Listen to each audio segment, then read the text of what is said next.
TRS అధికారులు ఉన్నా కానీ వాళ్ళు ఏం చేయలేదు ఇక్కడ. అది అది ఎలాంటి అభివృద్ధి చేయలేదు. కాకపోతే రాజగోపాల్ రెడ్డి రాజీనామా చేయగానే కొన్ని పనులు చేస్తున్నారు. ఇప్పుడు కాంగ్రెస్ రాదు మేడం, 100% కాంగ్రెస్ రాదు. వస్తే టీఆర్ఎస్ రావాల్సిందే, ఖచ్చితంగా టీఆర్ఎస్ వస్తుంది తప్పించి కానీ కాంగ్రెస్ అయితే రాదు. నేను కాంగ్రెస్ కి 100% నేను ఓటేస్తా, బరాబర్ నేను ఓటేస్తా. కాకపోతే కాంగ్రెస్ రాదు, బీజేపీ కూడా రాదు. ముఖ్యమంత్రి గారు రక్షణ మాఫ్ చేస్తానే, అది చేయడా సీసీ రోడ్ లేదా ఊళ్ళల్లో. ఇప్పటి వరకు నీకు ఏ పార్టీ వాళ్ళు మంచిగా చేసిరు అనిపించింది? ఇప్పుడైతే టీఆర్ఎస్ బాగా చేశాడు. ఎన్నికల్లా ఏ పార్టీ వస్తుందని అనుకుంటున్నారు? బీజేపీ. ఎందుకని? ఇప్పుడు ఎందుకంటున్నామంటే ఎక్కడైతే రాజీనామా చేస్తారో అక్కడ గెలుస్తుంది. బహుశా రాజగోపాల్ రెడ్డి సార్ ఇప్పుడు రాజీనామా చేసి ప్రజల కోసం నేను రాజీనామా చేసిన ఒక డ్రామాను క్రియేట్ చేసిన వ్యక్తిగతంగా నేనైతే అనుకుంటున్నా. మేము బీజేపీకి మద్దతు ఇద్దాం. మేము ఇదివరకు కాంగ్రెస్ వార్డు మెంబర్ గా గెలిచిన, ఇప్పుడు నేను బీజేపీకి మద్దతు ఇస్తున్నా. ఎందుకని? మాకు ఆయన చేసే పనులు, ఆయన యొక్క అభిప్రాయం నచ్చింది మాకు, అంతే. డబ్బులు ఇస్తే వాళ్ళకి వస్తారా? డబ్బులు ముఖ్యం కాదమ్మా.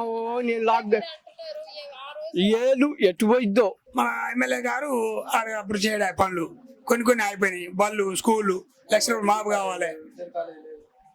డిగ్రీ కాలేజ్ లేదా మునుగోడు ఇంత పెద్ద మండలం పెట్టుకొని అసలు జరగాలి మేడం. ఇంకోటి కేసీఆర్ మునుగోడు అంటే తెలుసా నాకు? తెలదుగా. మునుగోడు అంటే ఎక్కడ ఉండదు, ఆయన హైదరాబాద్ పావాలు కూర్చొని ఎక్కడ ఉండడు, ఏ ఏరియా ఉంటుందో తెలియదు నాకు. ఇలా మునుగోడు వచ్చా అంటే రాజగోపాల్ రాజధాని మునుగోడు వచ్చాడు. ఎవరు గెలిచినా ఏం చేసినా ఎవరు ఏం చేసినా ఎవరు స్వార్థం వాళ్ళే చూసుకుంటారు. అది కరెక్ట్. ఎవరికి మద్దతు ఇస్తారు? ఎవరికి మద్దతు నేను ఏ పార్టీకి సంబంధించిన నోటల్ నేను వేస్తా. నోటల్ నాకు మంచి వ్యక్తి ఎవరుంటే ఆయనకి వేస్తా. కాంగ్రెస్ ఉన్నప్పుడు ఇక మారుమూల గ్రామాలకు కూడా తెలవలే రాజకీయం అనేది. ఎన్టీ రామారావు వచ్చినప్పుడే రాజకీయం తెలిసింది ప్రతి పిల్లగాడికి కానీ ప్రతి పెద్దోళ్ళకి కానీ. డబ్బులు మేము అడగాము, డబ్బులతో ఆశపడలేదు. డబ్బులు చేస్తాడు, ఒకరోజు ఇస్తాడు డబ్బులు. 500 పని చేయాలా? మాకు ఎలా పని? మాకు ఆఫర్ వచ్చింది, ఫోన్ చేస్తాం.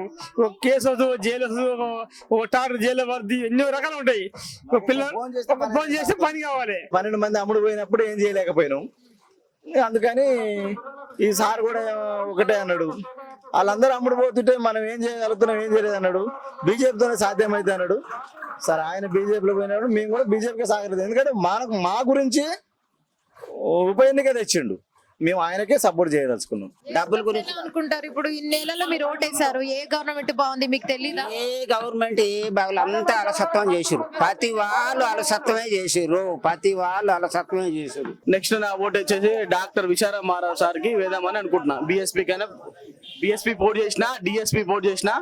బిఎస్పీ తరఫున ఆర్ఎస్ ప్రవీణ్ కుమార్ సార్కి కానీ, డిఎస్పీ తరఫున డాక్టర్ వైఎస్ఆర్ గారికి ఓటేద్దామని అనుకుంటున్నా. రేవంత్ రెడ్డికి మాది కాంగ్రెస్ ఫస్ట్. రాజగోపాల్ అప్పుడైనా రేవంత్ రెడ్డి కూడా మునుగోడు తెలుసా? మన వచ్చి మీటింగ్ పెట్టిపోయాడు. మునుగోడు అనేది ప్రపంచం కాదు, రాష్ట్రాలు కాదు, దేశవ్యాప్తంగా మన ఆంధ్రప్రదేశ్ దేశవ్యాప్తంగా మొత్తం కూడా మునుగోడు వైపు చూస్తారు. ఏంది పరిస్థితి, ఏంది ఏం కథ అని ఆలోచిస్తారు. దానివల్ల రాజగోపాల్ రెడ్డి గెలుచుడు కాదు, మొన్న గెలిచిన డబల్ గెలుస్తాడు.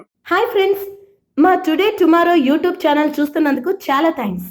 మరిన్ని లేటెస్ట్ వీడియోస్ కోసం వెంటనే సబ్స్క్రైబ్ చేయండి. అలాగే ఈ బెల్ ని కూడా రింగ్ చేసేయండి. మా నోటిఫికేషన్స్ అన్ని మీ మొబైల్లో వస్తాయి. అలాగే మా వీడియోస్ మీకు నచ్చితే లైక్ చేయండి, షేర్ చేయండి, నచ్చకపోతే కామెంట్ చేయండి.